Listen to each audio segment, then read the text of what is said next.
Hello, everyone. Welcome to the MacKids Fall 2022 preview event. My name is Mary Van Aken, and I am the Director of School and Library Marketing at Macmillan Children's Publishing Group. Hi, everyone. I'm Kristen Luby, Senior Marketing Manager for the School and Library team. Thank you so much for joining us. Hi, I am Elise Villalobos. I'm the Marketing Coordinator on the MacKids School and Library team. So excited to be here with you today.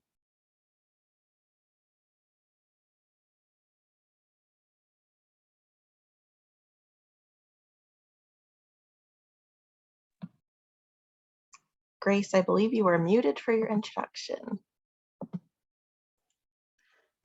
Hi, I'm Grace Tyler, and I am the School and Library Marketing Assistant, and I'm also excited to be here today.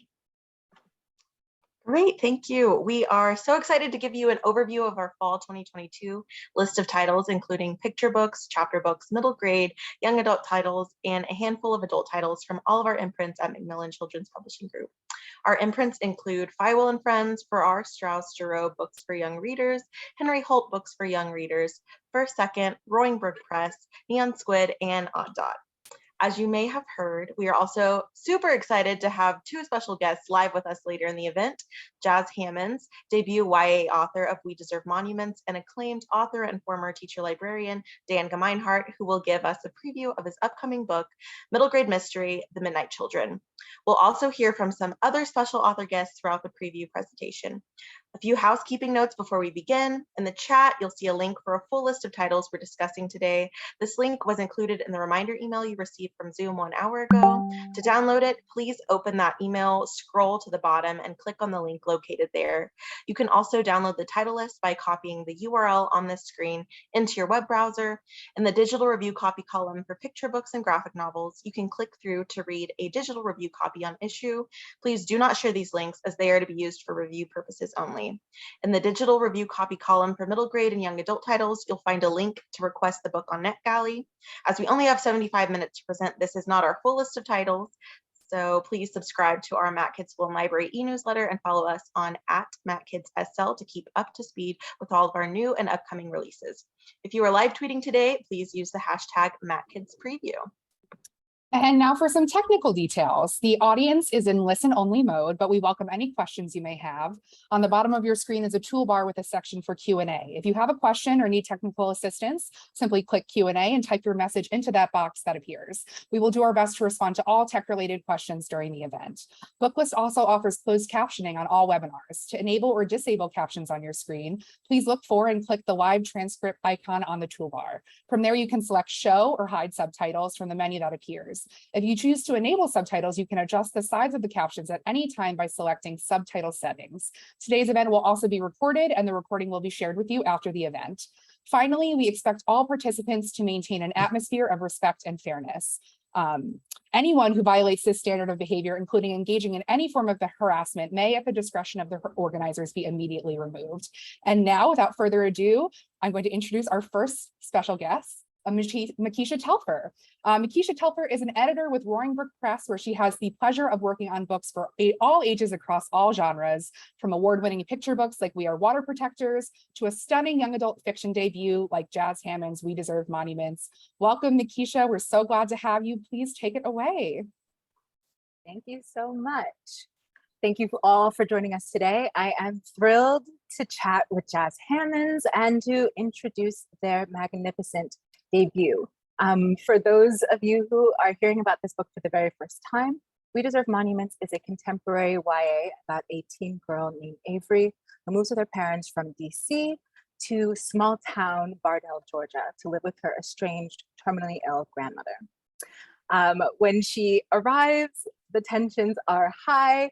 There's lots of hostility because there is some long unresolved beef between her mother Zora and her grandmother Mama Letty.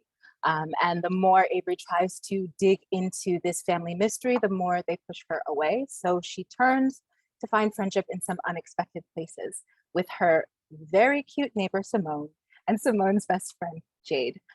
Jade is a member of the most prominent family in town, and her mother's murder remains unsolved. as the three girls grow closer. Avery becomes more and more comfortable in this town, but starts to realize that there are some deeper, darker, and more insidious mysteries that Bardell holds. And digging deeper might mean disrupting the sort of last days that she has with Mama Letty as they all grow closer. So Jas, welcome, welcome. Thank you. So excited to be here chatting with you. You know, again. So to sort of kick off this Q&A and make the most of our time, can you tell us what the inspiration behind this story was? Absolutely. I always say We Deserve Monuments was created from a place of loneliness as I had just moved and I was feeling like far and disconnected from my family. Like I was on opposite coasts and I was just feeling really lonely. And so I wanted to write a story about a girl who was reconnecting with her family and discovering her family for the first time because I was feeling so disconnected from mine. But it also was born from a place of rage. I started writing this in November 2016. We all remember that time. And I had so much anger and frustration in me and I didn't know where to place it. I didn't know what to do with it. And so this story, there's this underlying simmering rage in parts of this story. And that's ultimately where it was from. So I was dealing with these threads of loneliness, anger, anxiety about the future. And, on top of all of that, I wanted to write a story about family and ultimately love, and specifically queer Black love. I just wanted to make sure that even though there's a lot going on in this story, I tried to pack a lot into it, that there's still some moments of tenderness and pause and elation, because that is ultimately what proved to be my salve in those times. Sort of piggybacking off of your mention of Black queerness, it comes through in this, budding relationship between Avery and Simone. And I think as a reader, as an editor, one thing that was really refreshing to me was that Avery is very, self-assured. She comes into this space, she knows she's queer, and is sort of like introducing people to that experience and that identity that she has. But it plays out there, but it also comes out in some unexpected ways in this manuscript that I really, really loved. Was it important to you to set this story about Black queer love in rural Georgia?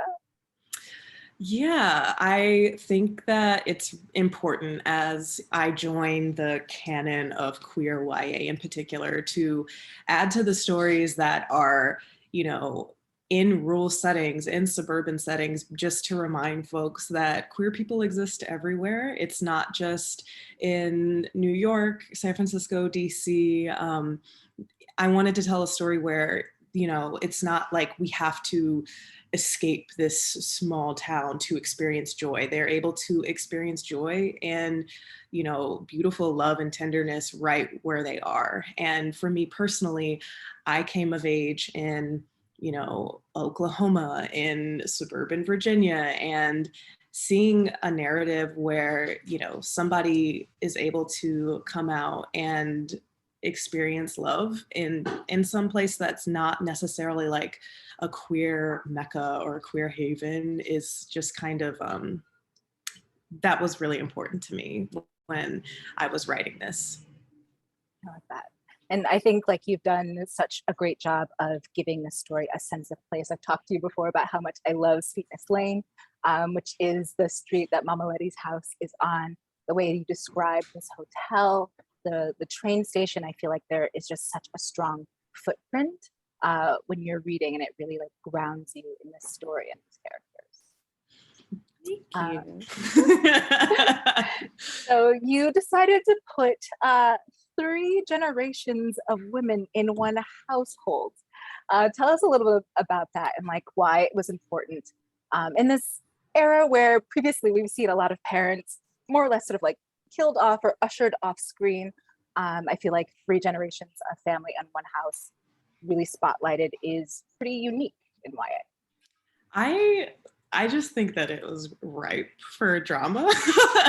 There is a lot going on here. And I know for me personally, like I grew up in a really small household, like a really small family. So I grew up as a military kid, was always moving around, and I grew up pretty disconnected from my own extended family. So this was in part like the choice to have the grandma be a central character was primarily created out of a longing that I wish that I had gotten to know my maternal grandmother before she passed away, because she passed away when I was only 5 years old.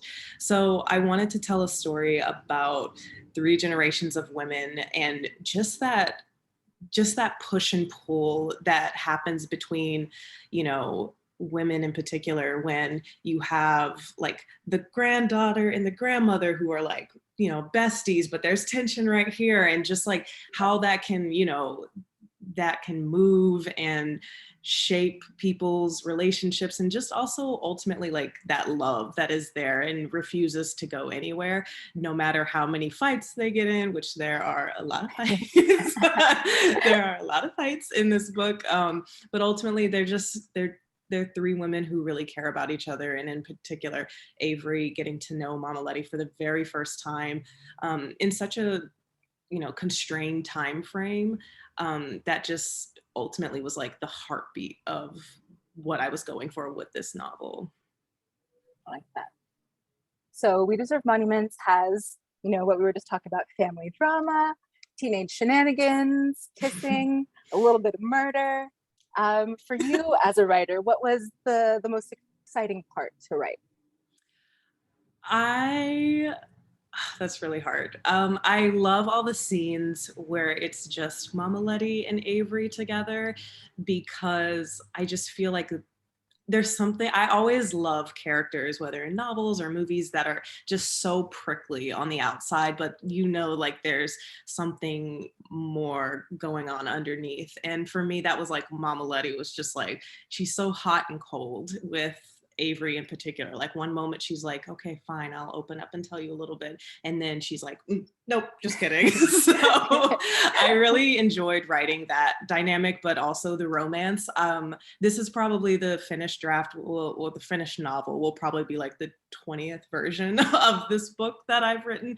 But there's one scene that has stayed consistent throughout all 20. That's the only one that has stayed, and it's a scene between Avery and Simone, and just their tenderness and their, you know, high school romance that is so sweet and, you know, in my opinion, incredibly romantic. And just also, it's not even just like romantic love, it's just like finding queer kinship for the first time in Simone in particular.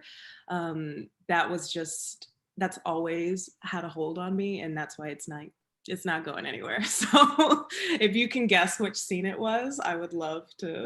Oh my goodness. Where like every time I'm like, is it like when she's like just like somersaulting into Avery's window with her like bag of French fries? What is it? Is it?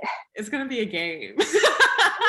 Okay, sorry. We did get a 2-minute warning, so but I want to Gotcha. give you a chance to answer this last question. And I feel like we kind of touched on it a bit. But you know, this wasn't the original title for this book when I received this manuscript. And you said, "We Deserve Monuments" to me. And I'm like, my mind is blown. This is fantastic. And I feel like it fit the story so well. And so what does that title mean to you? We Deserve Monuments actually just, I was just like spitballing titles at my partner one day at the dinner table. I was like, I just had this long list of things and I just said it and we were both like, wait. So it was a moment like that for us as well. But, you know, it does mean it in the literal sense of like Black people. It's like, we deserve monuments. We deserve to be recognized in history. And also I was kind of writing this where a lot of monuments of old racist white people were being torn down and coming down. So it's also a reminder that like, you know, Black people in particular, it's like, if you have to wait for, you know, a white supremacist country to give you your props, you're probably going to be waiting for a really long time. So it developed into something deeper than that, and that, you know, a statue can be torn down, but places that Black people have, inhabited, and, their souls, it's like they're not leaving. And so I was kind of playing more like with the ideas of specific places in Bardell, physical places where these are monuments, these are testaments to Black love, queer love, and just knowing that no matter what happens, like they're going to be here for the long haul, and just telling those stories as they go down through generations, and they're here to stay. So I love that. I love that. The idea of sort of like making your own flowers, growing your own flowers. Exactly. Precisely. See, that's why you're my editor. It's because Well, thank you so much. That was the last question. I won't hit you with any more lightning rounds like I did last time. So thank you so much for joining us and talking to this fantastic crowd. Of course. Thank you all for having me. And I'm so excited to hear about the rest of the books.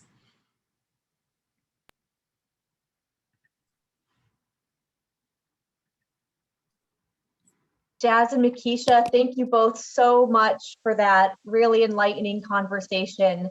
I hope if everyone hasn't requested We Deserve Monuments by now, that you will now. It is available on NetGalley. You should log into NetGalley first before using those links in the grid. And if those are not working for any reason, please send me an email at mary.vanaken@macmillan.com, and we'll make sure that gets fixed in our title grid and redistribute it to you. All right, before we move on to our young adult title presentations, I wanted to give a shout out to some standout adult titles we have coming this fall. The first one that absolutely can read down to YA. All of us at Mclemore were pretty floored when First Second managed to secure publication of Shuna's Journey by legendary animator Hayao Miyazaki. This manga about a prince on a quest for a golden grain that would save his land has never been published in English, and we expect this to be a moment of extreme celebration for Miyazaki's legions of fans, and they will not be disappointed by his stunning yet subtle color palettes, watercolor dreaminess, and yes, of course, the perfectly Miyazaki, mysterious, compelling, and unforgettable story. Next up, we have a biography of Vladimir Putin in a format we've never seen before. Andrew S. Weiss and Brian Box Brown deliver a riveting graphic novel chronicling Putin's rise from a mid-level KGB officer to the autocratic leader of Russia, and reveals the truth behind the strongman persona he has spent his career cultivating. They shatter the myth of Putin as a cunning, larger-than-life figure and expose the man behind the facade. This is a compelling must-read for anyone looking for a deeper understanding of this figure dominating so much public discourse. Next up, we have Jim Ottaviani and Gerald Dye bring us another biography to our list this fall, Einstein. This graphic novel biography takes us behind the veneer of Einstein's celebrity, painting a complex and intimate portrait of the world's most well-known scientists. This is the story of a scientist who made many mistakes, and even when he wanted to be proven wrong, was often right in the end. It's a story of a humanist who struggled to connect with people, and it's a story of a reluctant revolutionary who paid a high price for living with a single dream. With that, I'm going to hand it over to Elise Villalobos for our young adult title presentations.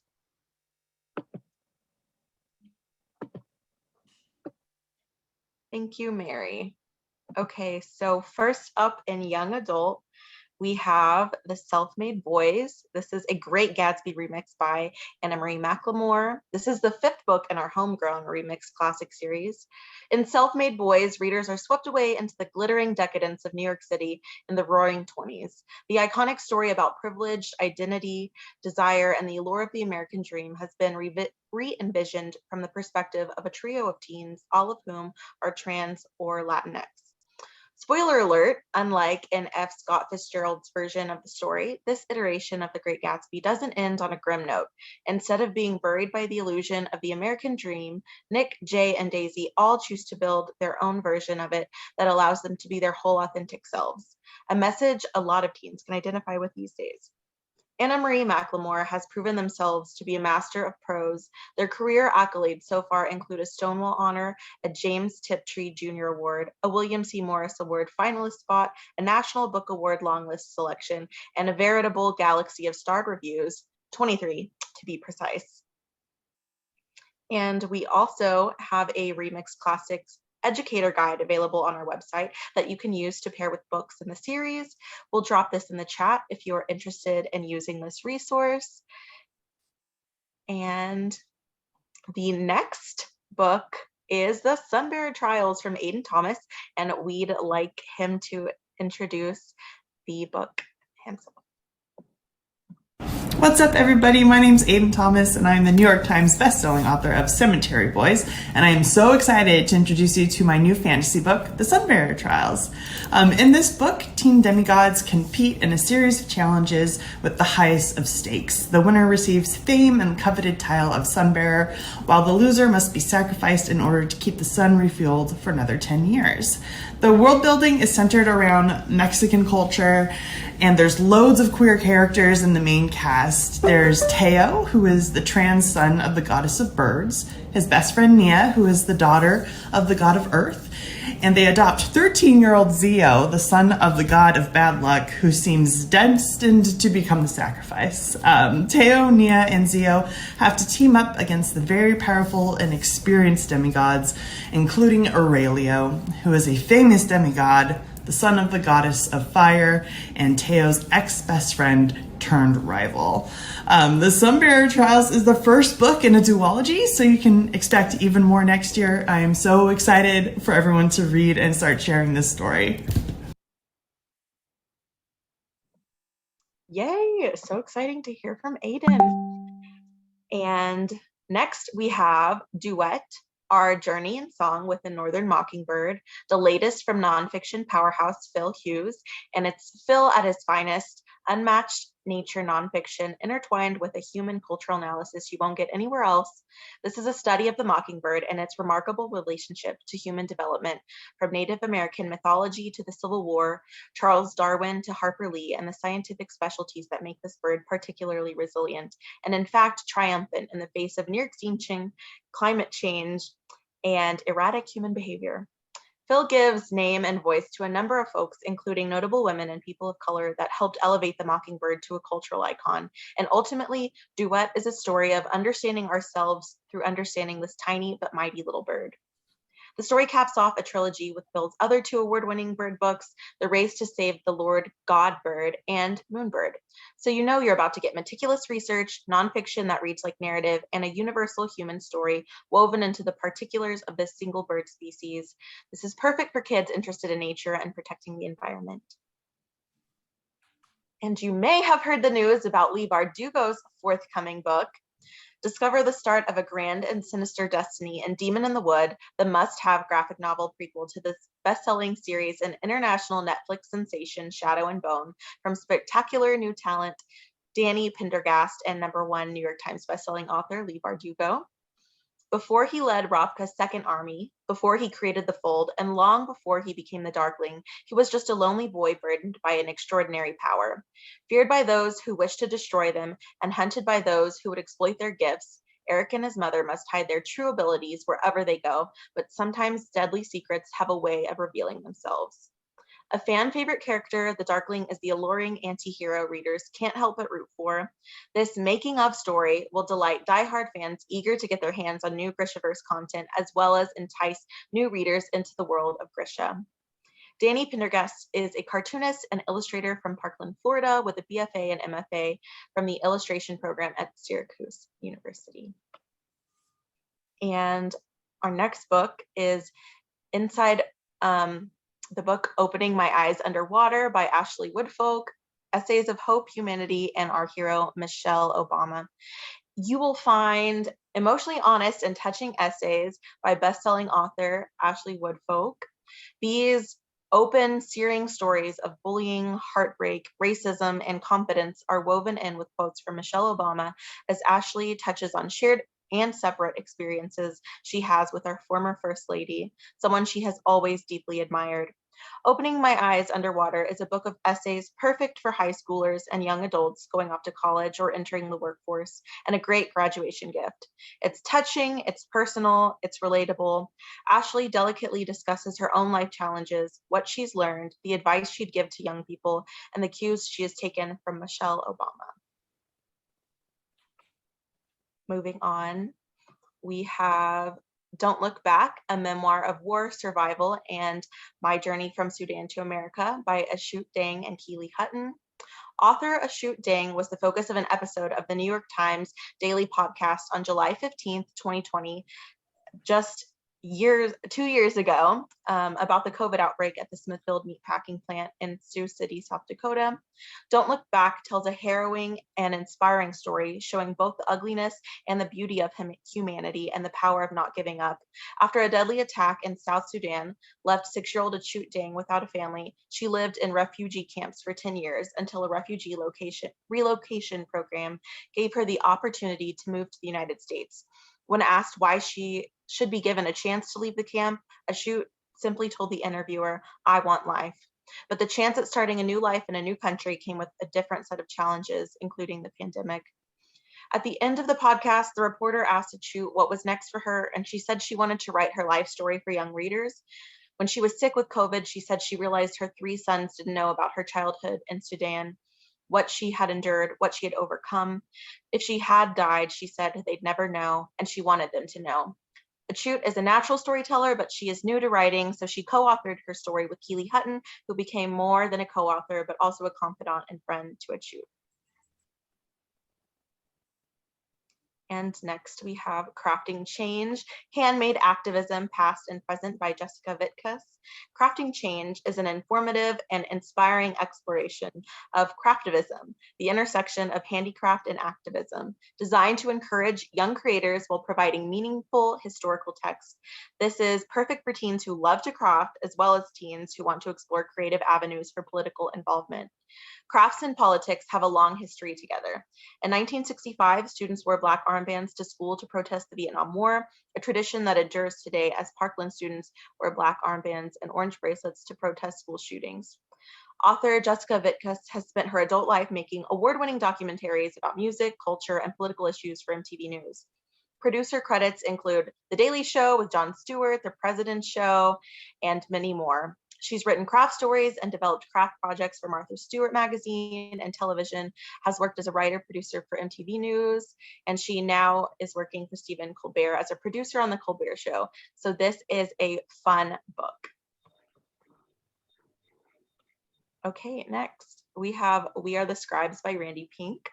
In this YA novel, Randy brilliantly weaves history with the present day as she tells the story of Ruth, a book-loving introvert in a family of activists. When Ruth's older sister is killed at a demonstration, Ruth believes she will never try to write again. And then she starts receiving mysterious letters sent by Harriet Jacobs, the author of the 1861 American classic, Incidents in the Life of a Slave Girl. We Are the Scribes alternates between Ruth's finding her own voice as a writer in the midst of revolution and Harriet Jacobs' harrowing journey as an enslaved girl and woman. Randy's books are life-changing and life-affirming.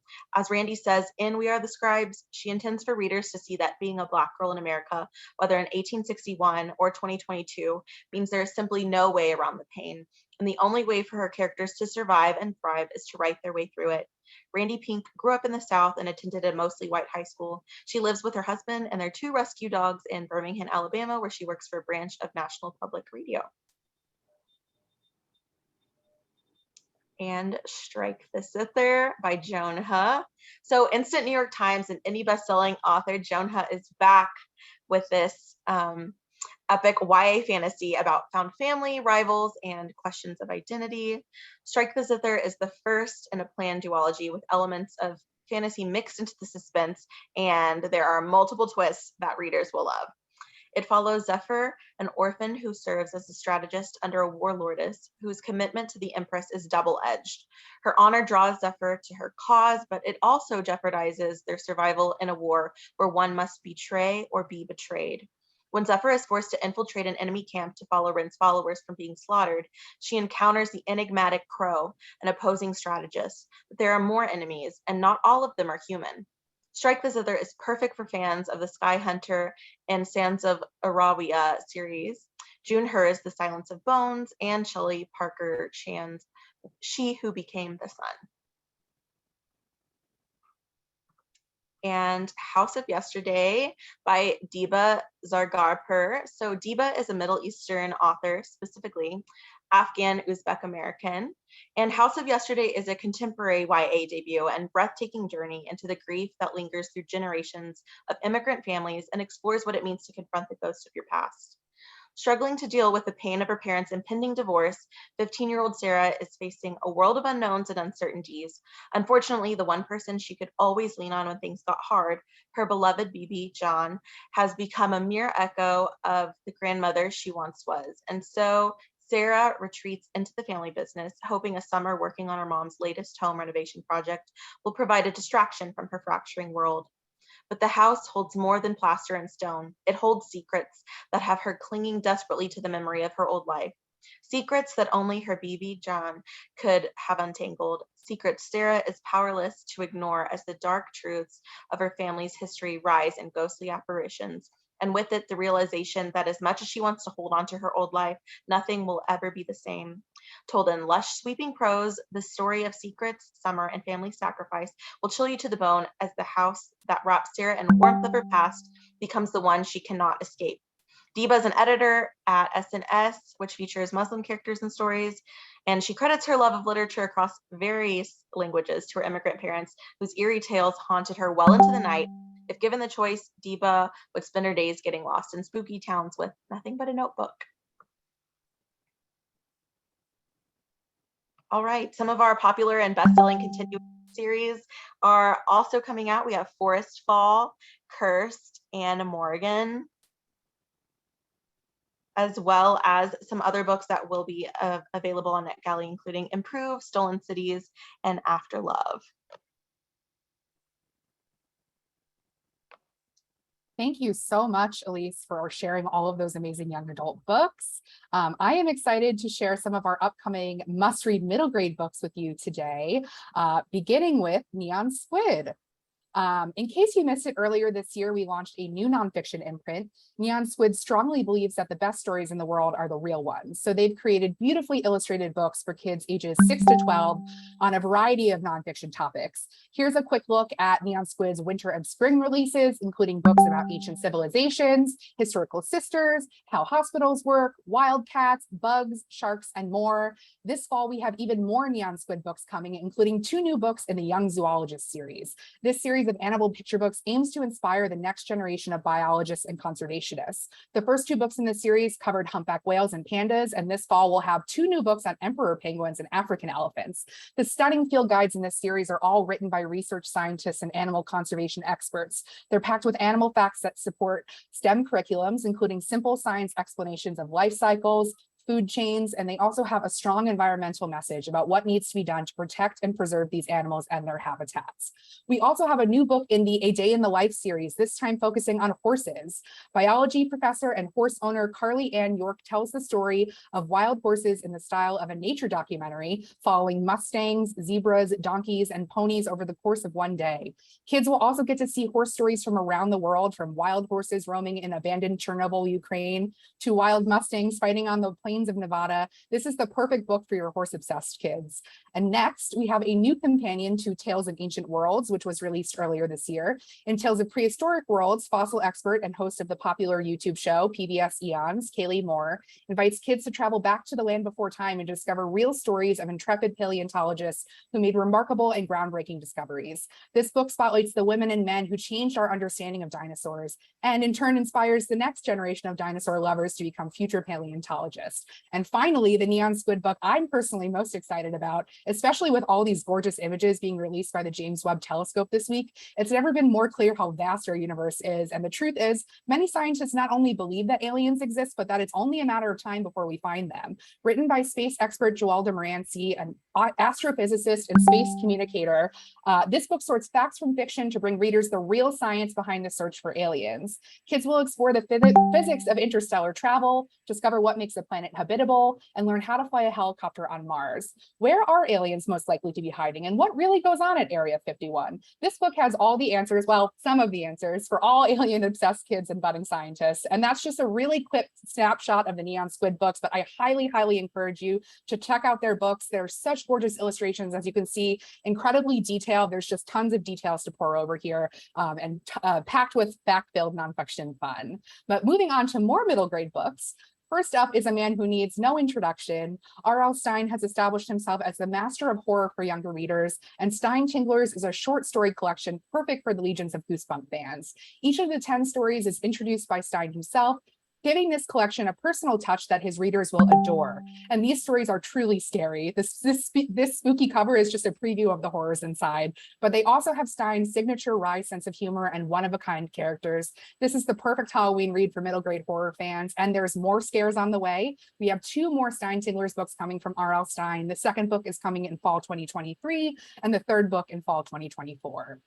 Next, I'm excited to introduce a new series, Hispanic Star, developed with Claudia Romo Edelman and the We Are All Human Foundation. This is an exciting new middle grade nonfiction series, perfect for fans of the Who Was and She Persisted series, focusing on important figures in Hispanic and Latin American history. Here you can see the first 4 books in this series, focusing on Celia Cruz, Roberto Clemente, Sylvia Rivera, and Selena Gomez, with more books to come.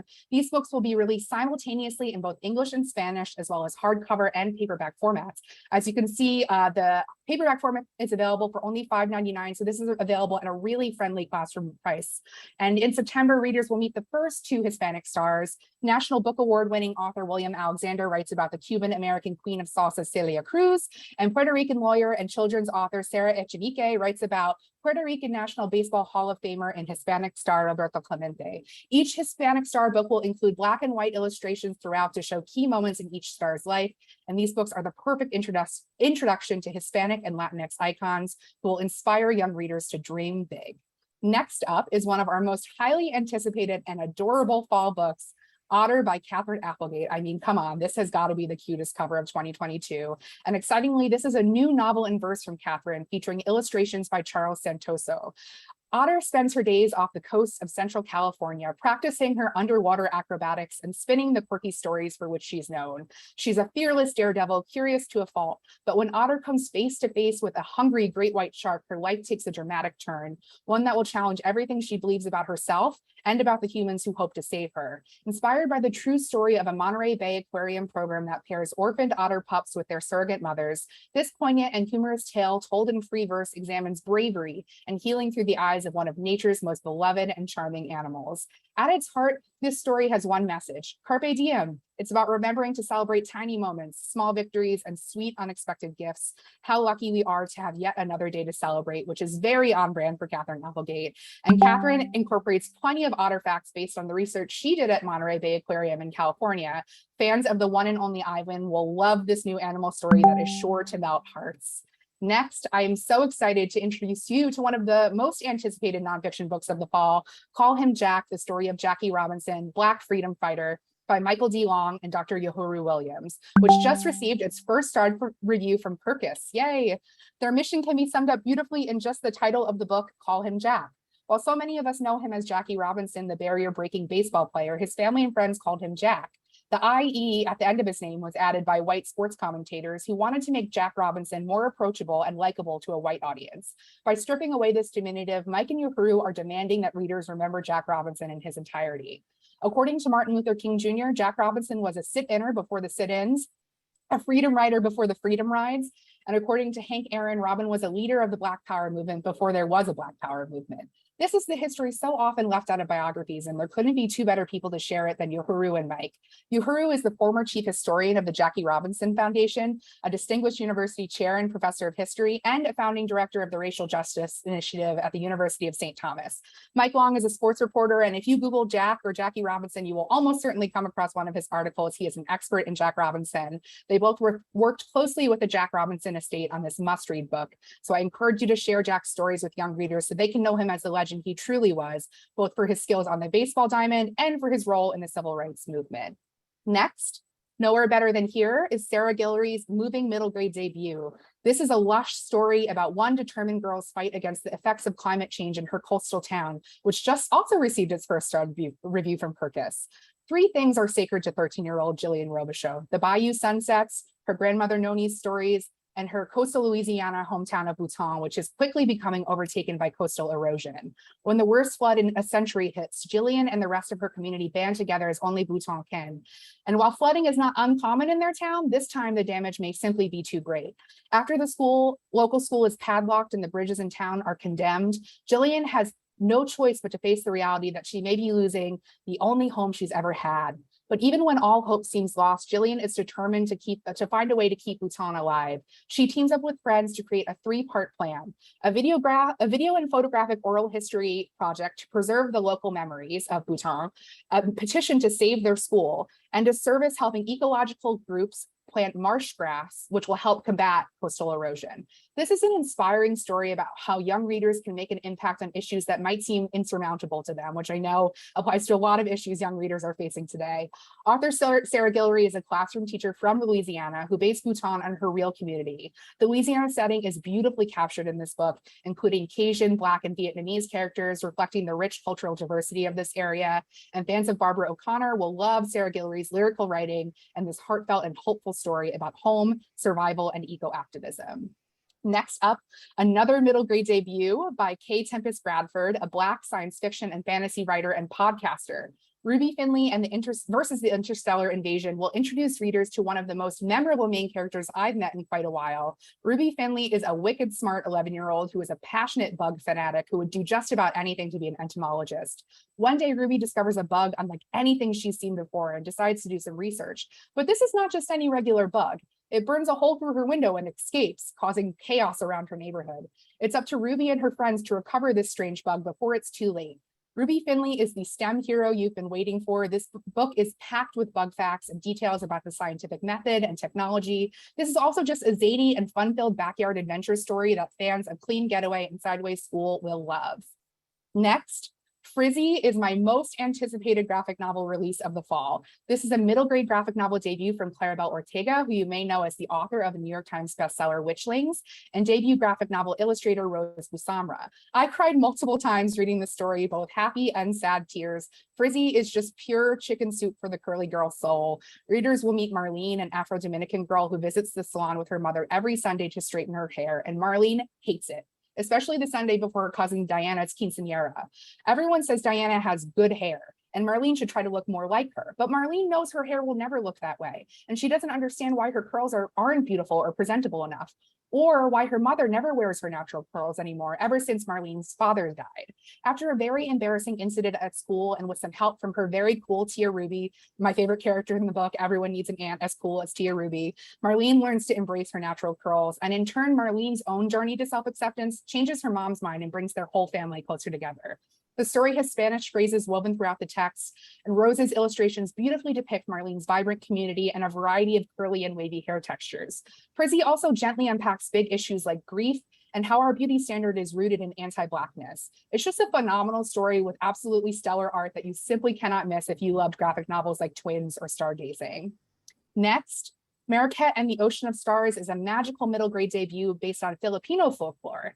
After Mariquette is threatened by a sinister shadow god, on her 10th birthday, she discovers that she is in part Diwata, a nature spirit with the ability to weave magic. Mariquette ventures into the land of Encantos, where Philippine gods and other mythical beings dwell.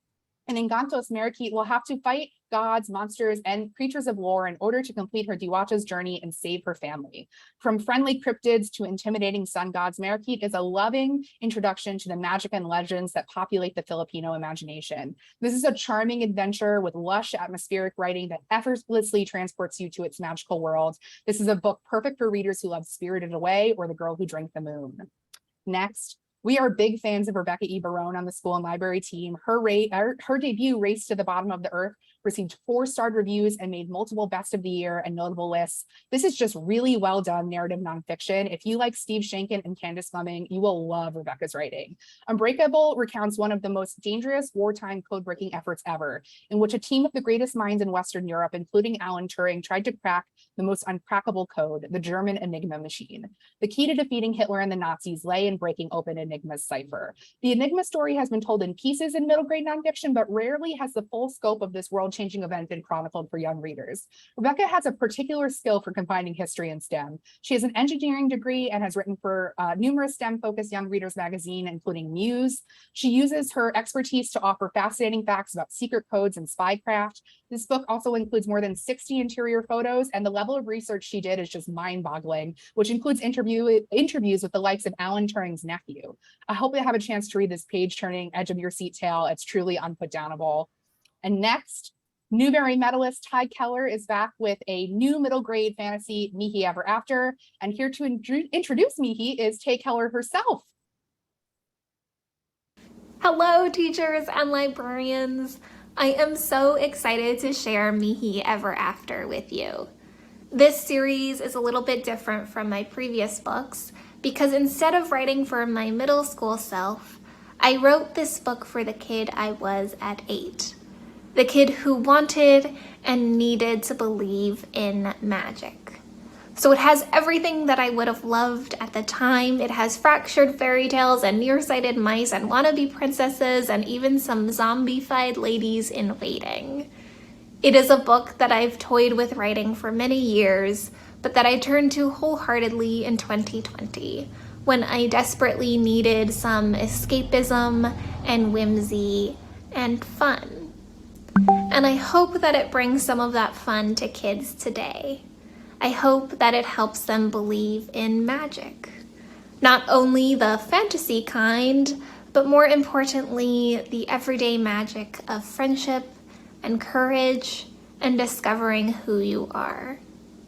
And I also hope that this book helps them understand their reality, that the fantasy elements help them understand their world and guide them to make it a little bit better.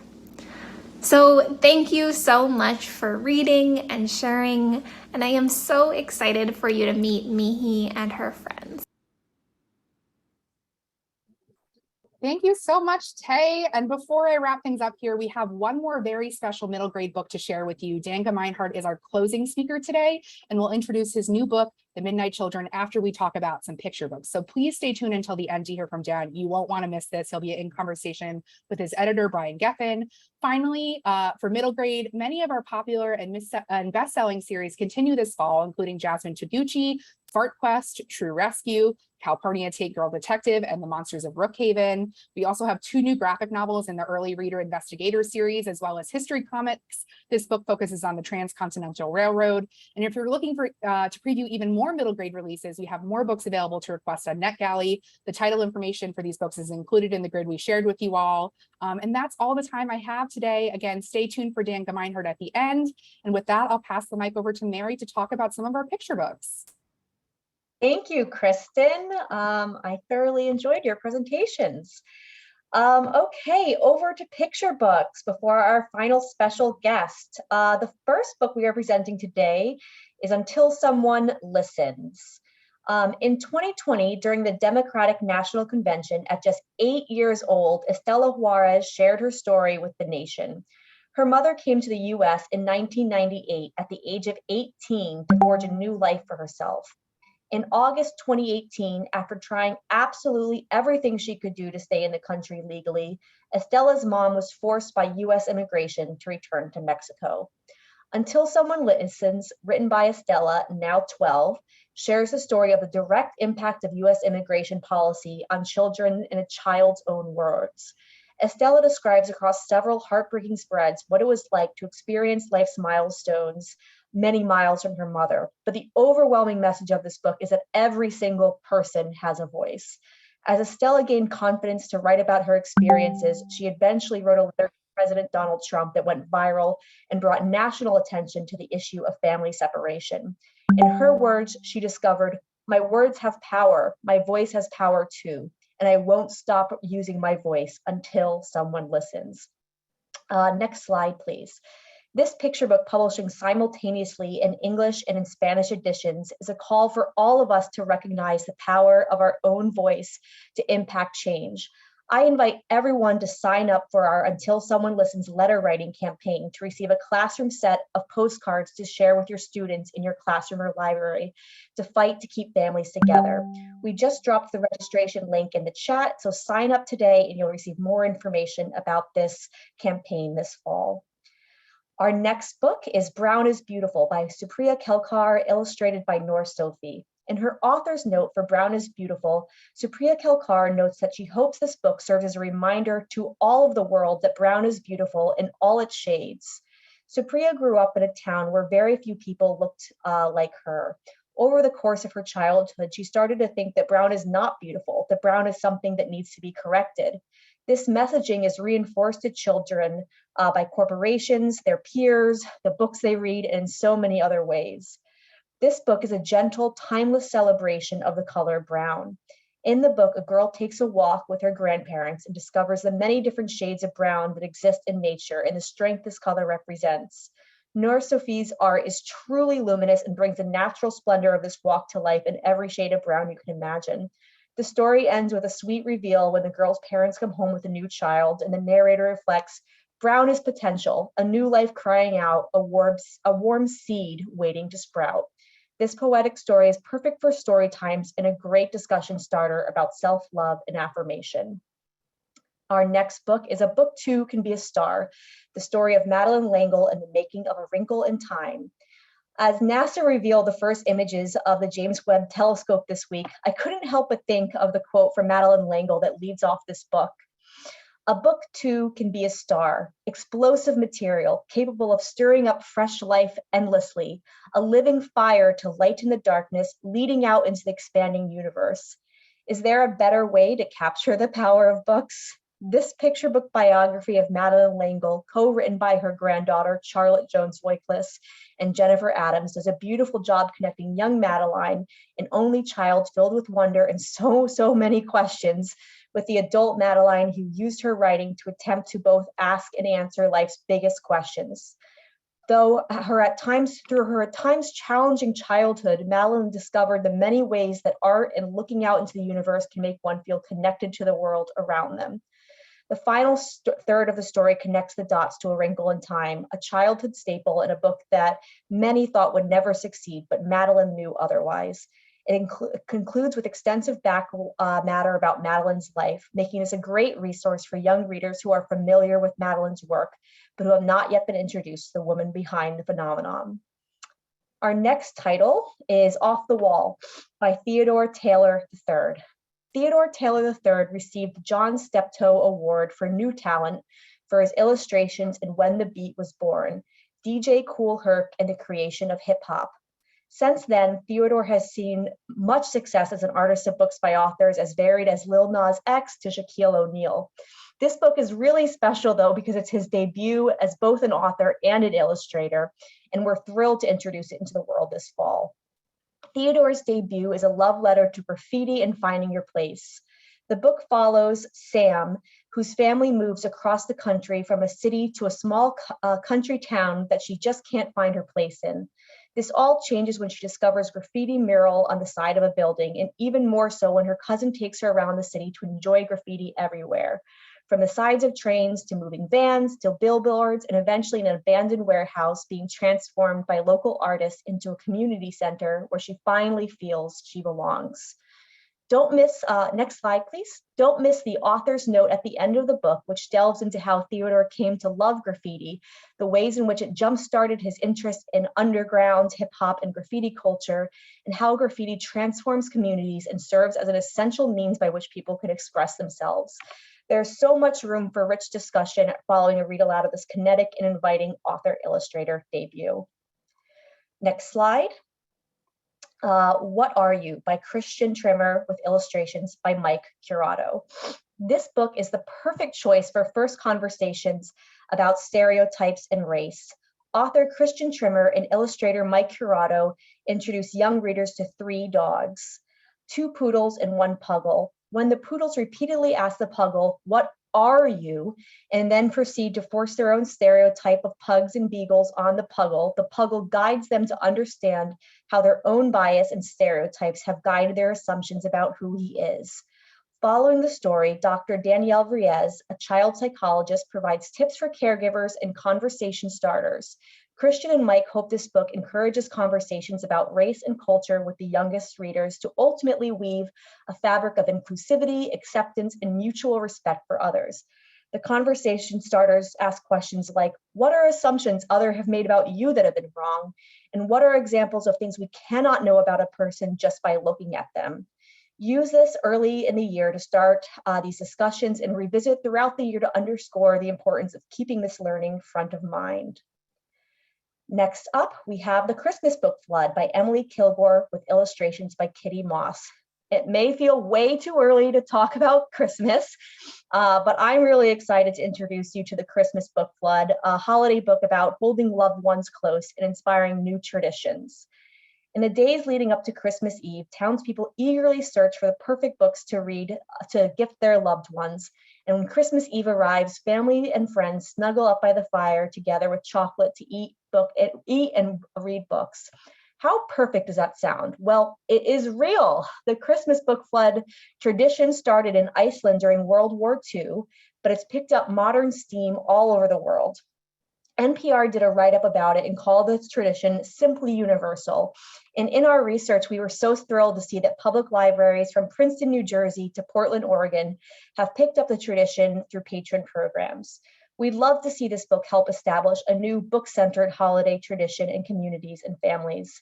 And the read absolutely delivers. Emily Kilgore's writing feels sparkly and classic, and Kitty Moss's art turns this text into a picture-perfect Christmas card. Whatever the world might look like in the years ahead, I know I want the Christmas Book Flood to be part of the holiday season and to bring it to kids and their families at libraries, bookstores, and homes around the world. Our next title is A Song for the Unsung, Bayard Rustin, the man behind the 1963 March on Washington, by the Carole Boston Weatherford and Rob Sanders, with illustrations by Byron McCrae. And to introduce this book, we have a short conversation with Carole and Rob. Next slide, please.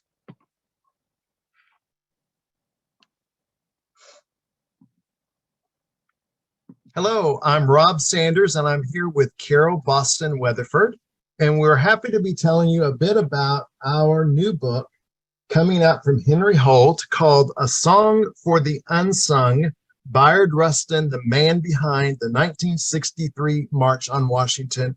It's illustrated by Byron McCrae, and we can say it's lovely. The illustrations are beautiful and will take readers into an even deeper experience. Bayard is a man that a lot of Americans don't know about.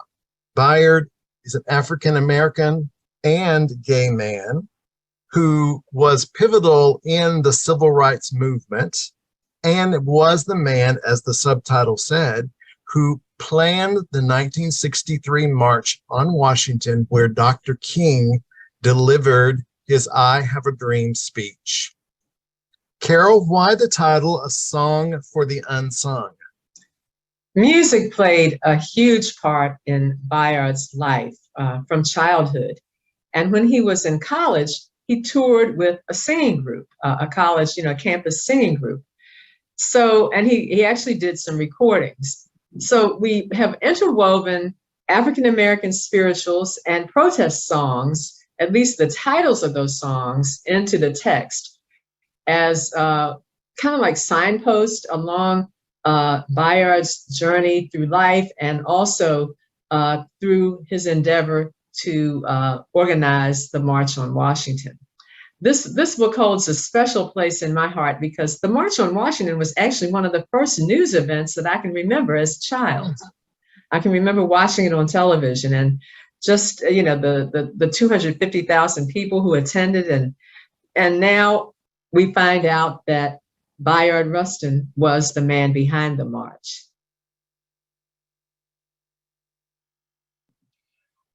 You can watch more of that video online at bit.ly adding song for the unsung. There's a 6-minute video of Carole and Rob in conversation together about this really sensational book. Okay, next slide, please. Our next title is You Matter to Me. In this picture book, a dog describes what it's like to go on walks with his Black owner and wishes that people would see his human as he does, with love. Biscuit the dog is adopted from the shelter and loves his new home and new family. The dad especially takes good care of Biscuit and is the person who walks him the most. But Biscuit soon realizes that not everyone shares his feelings about his human. With honest, age-appropriate storytelling, Dwayne Richards starts a conversation about racism that is essential for all ages. Next slide, please. Our next title is She's Saying for India. This is a beautifully written and illustrated biography of Madurai Shamakwadwidu Subbalakshmi, a musician whose career spanned 7 decades and helped transform what opportunities are available for women singers in India. To read this biography is to be blown away by Subbalakshmi's perseverance and dedication to her art. Born in 1916, she strove for years to take stages that to that point only granted to men, and ultimately graced some of the largest stages in the world. But what's remarkable about this biography is the way it charts Subbalakshmi's career against the history of India during her long career. Back matter includes an author's note from Suma Subramaniam, a timeline of Subbalakshmi's life, and a glossary about with more information about Carnatic music. My last title today, before our special guest, is Blurp's Book of Manners by Cindy Derby. And really, what can I say about Blurp? Blurp is a sentient paint blob. Sometimes Blurp accidentally eats hamsters or professors. Blurp is the star of incomparable Cindy Derby's next book on the Roaring Brook list, and Blurp is a beautiful soul. Our story starts with an uptight etiquette instructor named Mrs. Picklepop. She's excited to teach you all sorts of prim and proper manners, but when she falls off her stool while painting introductory lessons, she creates a giant mess of paint. And Blurp, a stray splotch of blue paint with a big heart and a penchant for chaos. As Mrs. Picklepop valiantly tries to go on with her lesson, Blurp inadvertently interrupts her again and again and again, until finally Mrs. Picklepop snaps. "Go away, you are ruining my lesson," she shouts. And for once, Blurp does exactly as he's told. Ultimately, lessons are learned, apologies are offered, and friendships are formed in this uproarious tale of chaos and kindness from the brilliant mind of Caldecott honoree Cindy Derby. And I can't wait for you all to get to know Blurp, but we are going to move on now to our special guest. I encourage all of you to check out the additional picture books that are on our title grid, including The Football Family, Me Gusta, Seasons of Light, The Adventures of Quai Quai by Serena Williams, if any of you are big fans, If Dinosaurs Had Hair. Next slide, please, and even more books. And next slide. We also have popular and best-selling continuing series. I am personally a huge fan of the Escargot picture book series by Dashba Slater. Love Escargot comes out at the end of this year. And now I am so excited to turn it over to Elise to introduce Brian Geffen, Dan Gemeinhart's editor. Yay! Okay, so we are about to have Brian Geffen and Dan Gemeinhart speak. So Brian is a senior editor at Henry Holt Books for Young Readers, an imprint of the Macmillan Children's Publishing Group. He has worked with wonderful creators such as Dan Gemeinhart, Danielle Clayton, Rin Graham, Jeanette Arroyo, Dr. Crystal Fleming, Juliana Randall, Julie C. Dow, John Flanagan, Remy Lai, Katie Rose Poole, and so many more. Brian acquires a wide variety of young adult and middle grade fiction, particularly fantasy, realistic, contemporary, and action adventure, as well as graphic novels and humorous picture books.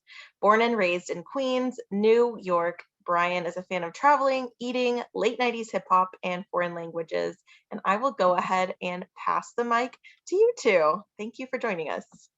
Thank you, Elise, and hello, everyone. Thank you so much for having me, and I'm so excited to be here with Dan to talk about his new book, The Midnight Children, which you're all in for a great treat.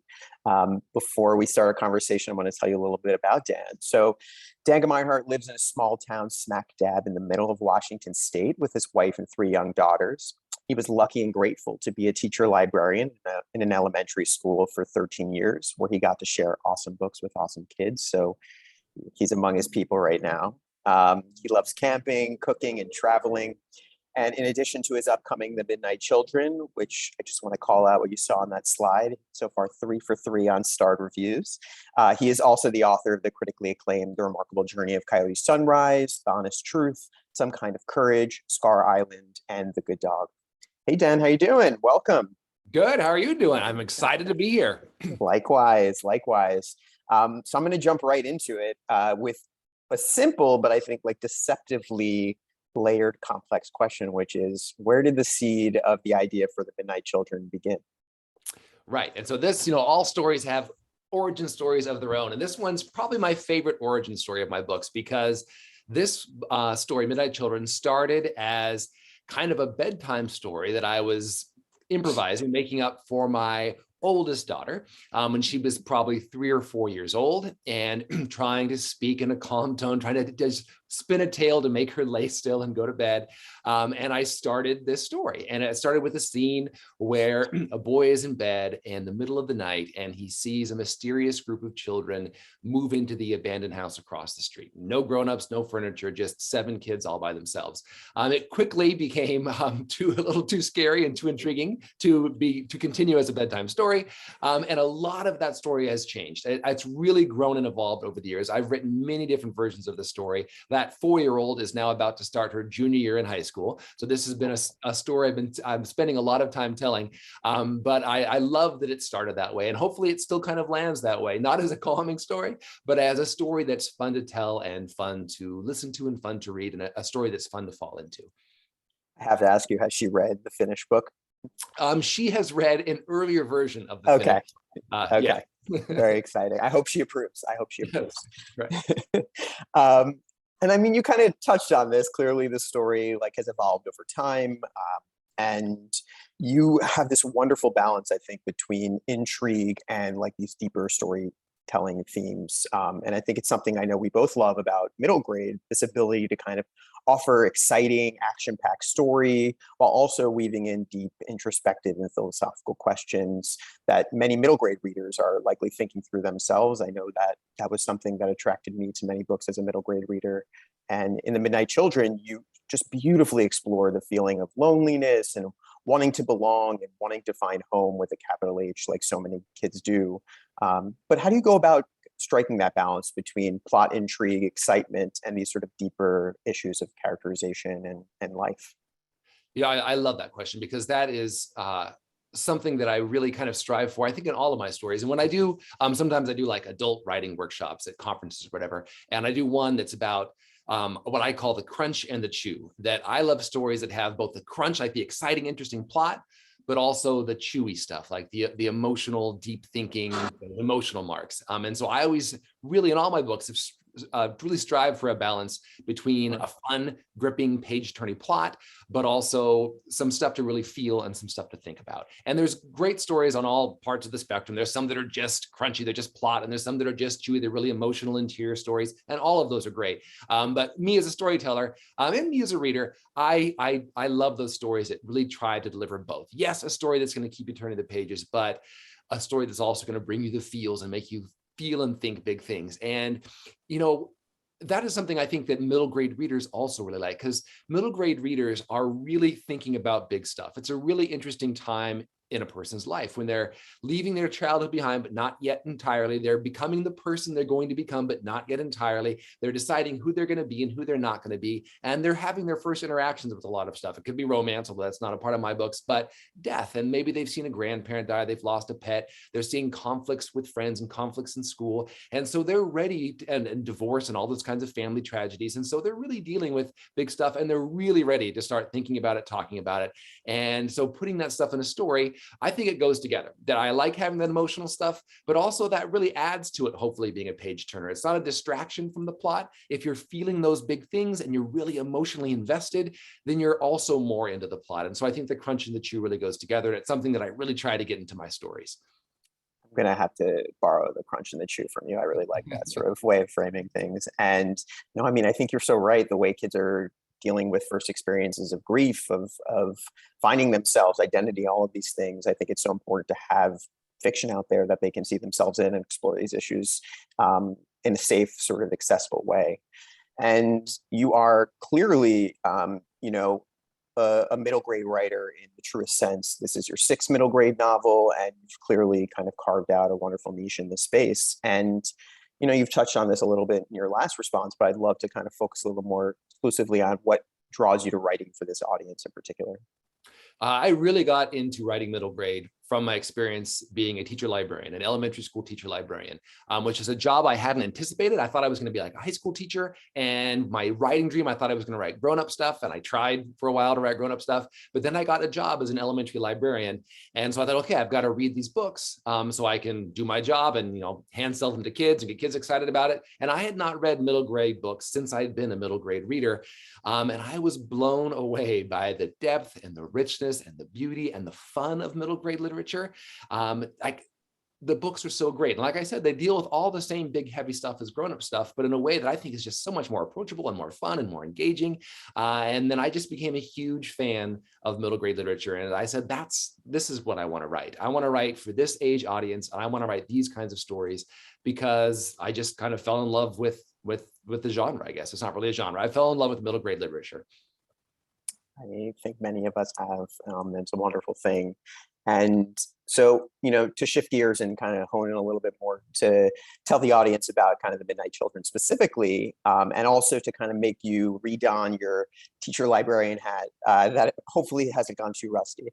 I'm wondering if you know, if you were book talking the Midnight Children to a kid coming into a library, how would you get them excited about it? Well, do hats get rusty? Is a metal hat that I need a better metaphor, Dan. That's why I edit and I let you write. You know? You know, I always struggle with this, which is funny because I worked for 13 years selling books, but my own books, I always have a hard time because if you say good things, it sounds braggy, and I also have this whole project in my mind, so it's hard to give those little pitches. But I'll give it a shot. You know, I would start with that opening chapter, which I think hopefully is an intriguing premise for young people. 7 kids by themselves, no grown-ups on their own. Why are they like that? Why do they live that way? How is our main character interact with them? What's going on here? But I would tell them, like, if they were a reader who's read my other books, that I think this story is, of all my books, the most. I think it's the most scary. I think it's the most mysterious. I think it's the most intriguing. It's the most magical. There is some light magic in this story, but it plays an important part of the story. And so I always try to appeal to kids on several different levels. If you like this, if you like that, if you like this. So if you like magical stories, mysterious stories, scary stories, intriguing stories, I think this is the most of my books. And hopefully that would hook them, because no matter what kind of reader you are, also it's got big stuff with family and friendship and belonging and identity. So it also has all that chewy stuff as well. And I guess I would probably try to take that kind of angle to get a kid into it. At the risk of sounding cheesy, I was immediately hooked by the 7 kids coming out of a van in the middle of the night without any adults. I think that would have been more than enough to get me intrigued as a kid.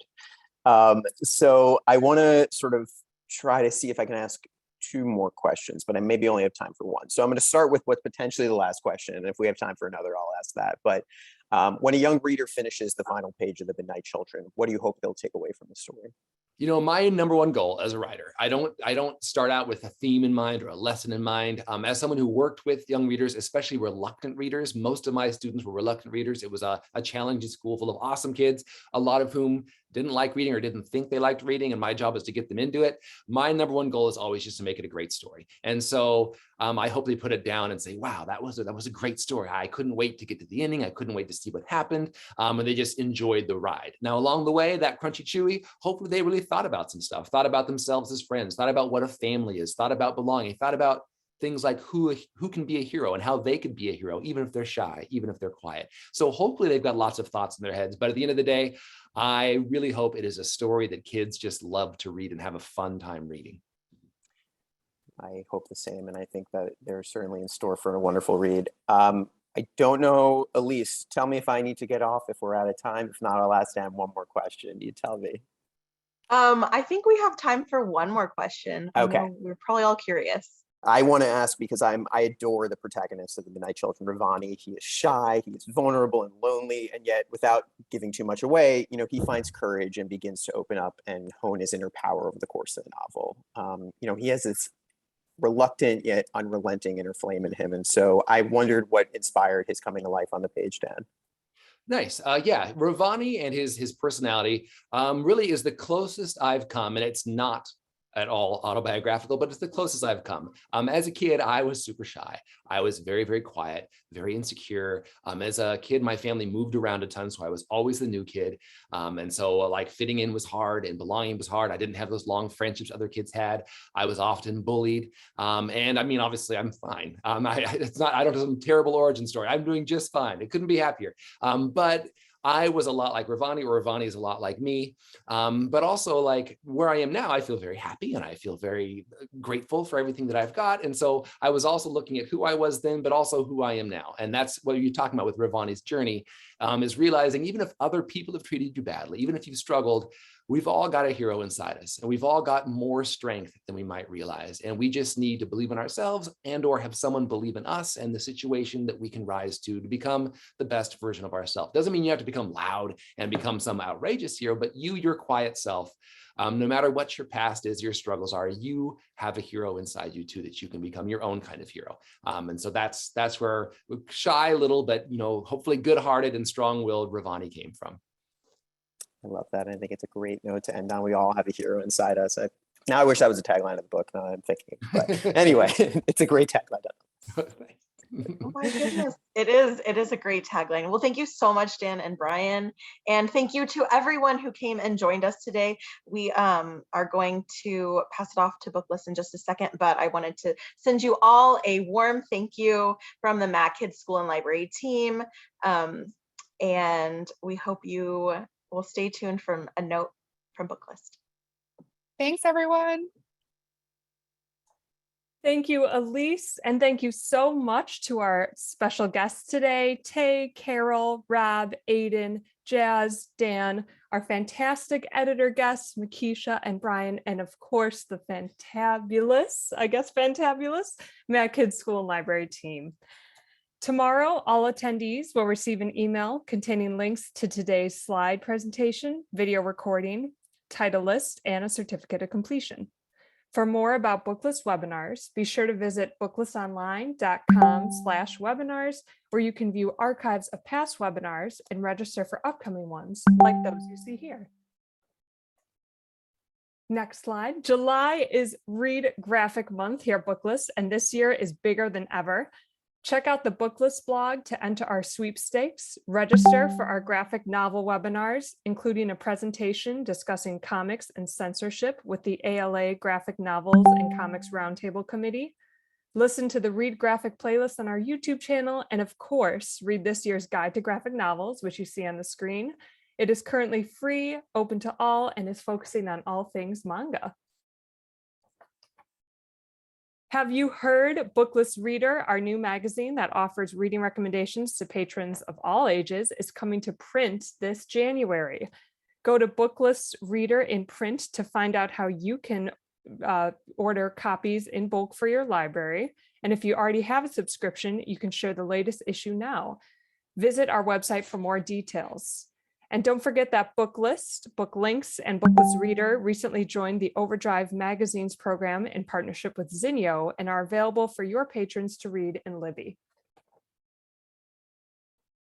Now you can share Bookless love with everyone connected to your school district, library system, or higher learning institution. Bookless Online Unlimited offers just that, unlimited simultaneous access to 30 years worth of review and article archives, plus digital editions of Booklist, Booklinks, Bookless Guide to Graphic Novels and Libraries, and Bookless Reader. For pricing and other questions, visit booklessonline.com/subscribe. Thank you all so much for joining us for today's webinar. One more huge thank you to our special guests, our panelists, and to our sponsor, the MacKids School and Library team. This concludes today's webinar. See you next time.